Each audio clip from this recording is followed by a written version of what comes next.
po, welcome sa my vlog. Tatapos ko ng Punjumuti with Panda. Okay, sa totoo lang pagod na po sa trabaho. Pinagdarasal ko nga hindi nga ako kasakit, bigla na lang po tumba. Baganti ko na strokes. Pili ko sa Panginoon. Hindi po mapwersa yung katawan ko sa pagtatrabaho kasi lagi ako nagbibisikleta.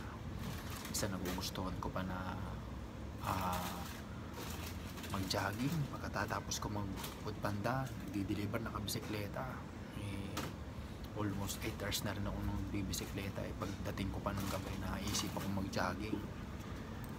Sana hindi samahin yung katawan ko sa mga nanonood dyan. Baka may papayaw kayo. Talagang lakas po talaga ng pangangatawan ko sa siyempre at may kasabihan yan. Huwag nating abusuhin ng mga ganung bagay.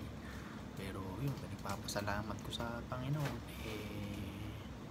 sa mga ganung paraan ako na karoon ng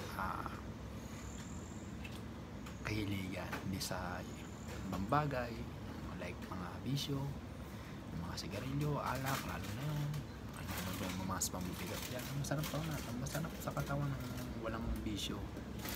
Medyo tatamaan ka nga lang din siyempre ng boring kasi wala kang masyadong magiging kaibigan masyadong kasi yun po yun talagang linya ko at magkakaroon niya po pala dito sa San Roque ng post ng event Miss Gay. Hindi ko pa alam ang susunod na dyan. Okay, focus po talaga sa trabaho. May masaya ako sa akin pagdi-deliver. Sa tanawan po ko lagi naka-duty at ako lagi nag-pray na wag ako umuubusan ng schedule sa tanawan. Ayaw ko sa Santo Tomas kasi ang lalayo. Ang layo. Ngayon pa, medyo ganatik ako ngayon magtrabaho. May sobra akong ginagalaan dahil simula na uli na pasukan ang dami kong mga estudyante na nakikita kong magaganda. Pero hanggang paghanga muna tayo. Siyempre ako naman yung binata. Doon nagdaan din sa mga ganun. Ako focus talaga ako sa mga bagay na yung mga panahon ako nag-schooling. Hindi ako nag-girlfriend talaga. Totoo niyan. Ako naman yung nagtatrabaho na.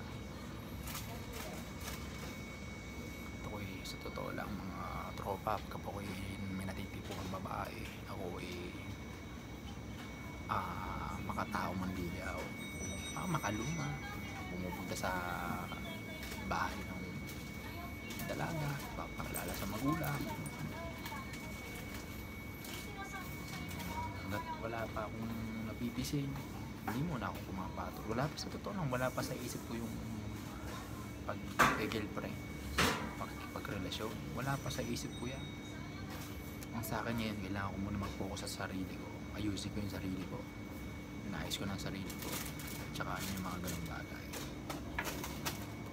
Sa totoo ano bang oras na 9:14 po 9:14 ako po magre-remit na. Lagi niyong panonorin po yung aking mga video sa YouTube. Ito po ang aking video. Ang aking pong pangalan sa aking Facebook YouTube channel ni Dayan.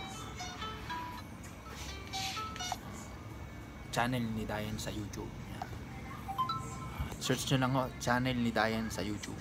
Subscribe nyo po ako mga katropa, mga kaganer, mga kabinoy, mga kapanda. Ang aking channel pakita ko lang sa inyo ang aking channel sa YouTube para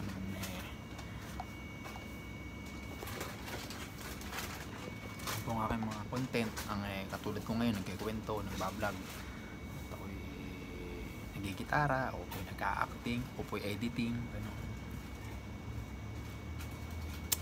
Ako pinapay lagi na always handsome kasi yan ang ating asset, yung buhok, yung height, itsura.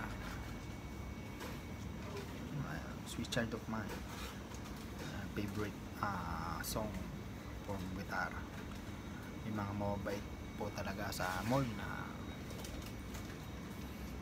pwede pong maka-try sa kanta lang, pumapayag. Hindi naka-experience ako, tanggihan ako, ang sakit po. Tapos kinukuskus pa nila yung gitara sa akin harapan, iniimbit ako. Siyempre pero kailangan ko pa rin maging matatag. Nagigitara sila dun sa, hindi ko napapangalanan kung saan, siyempre sa Moria, hanggang sa nakakita nila inabukasan, naglagay ako ng ginawa ko pa rin sila ng kabutihan, kasi ganun po talaga yung katangian ko kahit na sila ang kapwa ko madamot sa akin, mabait pa rin ako. Nakakita nila sa akin yung ganung bagay, hindi sila parang nabasbasan sila ng Panginoong Jesus. Kasi nagigitara sila sa Bimol, tapos merong siyempre nakalagay na donation, yun, nag-donation ako ganun. Kasi ganun ako hanggang sa na-tsempohan ko na iba na ako yung magigitara. Nagsabi uli ako ng cover ako, may mababait naman din na pumayag sila, tumugtog ako ng Sweet Child of Mine. Nakita ng mga mga humanga.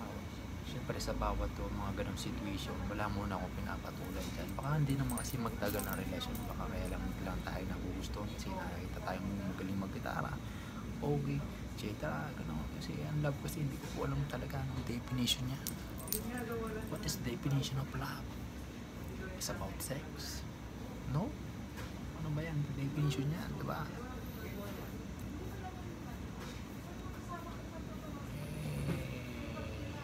Isipang parulong sa akin na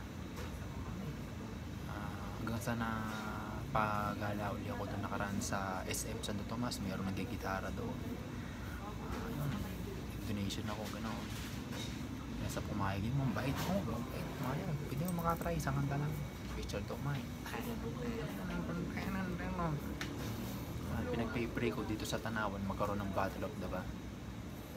Meron na rin siyempre nakakakilala sa akin sa Tanawan kasi madalas ako nagpupunta, araw-araw na po yan. Pag ako hindi umabsent ng isang araw, yung income ko iniisip ko, sayang income ko, kaya wala akong inakasayang araw kundi sa trabaho lang. Tatambay ko isang araw, wala namang mangyayari sa mga patambay-tambay. Iba nga dito may asawa, patambay-tambay pa. Yung asawa nagtatrabaho, yung babae. Sabi ko hindi ko kaya yun. Kung binata nga, bintek akong kumain, bintek ko ba yung may pamilya.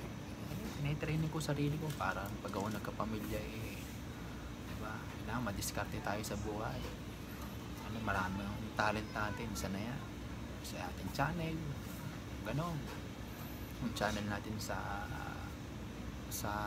YouTube, sana kumita po yan, gano'n. Tsaka isa pa yung sa mga paraan natuto po ko sa mga kasi tunay ang sumasampalataya sa Panginoon, hindi mawawalan. Andun yung kilos baka kasi yung sumasampalataya sa bibig lang, dapat isa nasa puso natin yun. Paano po ako po magre-remit na po para marami pa naman din ako mga planong gagawing video. Yung una yung mga pagbabanta, yung mga pag-aartista, gagawin ko yan sa akin channel niya, sa atin YouTube, sa akin YouTube na yan. Gagawa ulit ako ng bagong channel ko sa Facebook. Talagang sa totoo lang nalakbo ang Facebook, hindi ko na mabuksan. Nagpe-pray ko ma-open ko yun. Pag hindi ko na-open yun, wala nang pag-asa. Ang dami ko mga video na na-i-upload doon, sayang. Siyempre nagkakaroon din ako ng trauma kapag gawa ko ng bago, mangyari uli yung gano'n. Mahanga sa mga Facebook user na umaabot ng milyon hindi nalalak. Ako 3,000 lang mahigit, nalak na. Panoorin nyo lang yung aking mga channel na yan. Sana tangkilikin nyo po kung wala nating kalilimutan lagi ang magdasal. Pray. Ang pray, hindi lagi sa bibig lang. Dapat dito nang gagaling ang pagdarasal. Para hindi tayo pabayaan ng Diyos.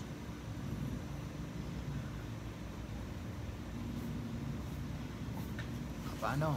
Back to you.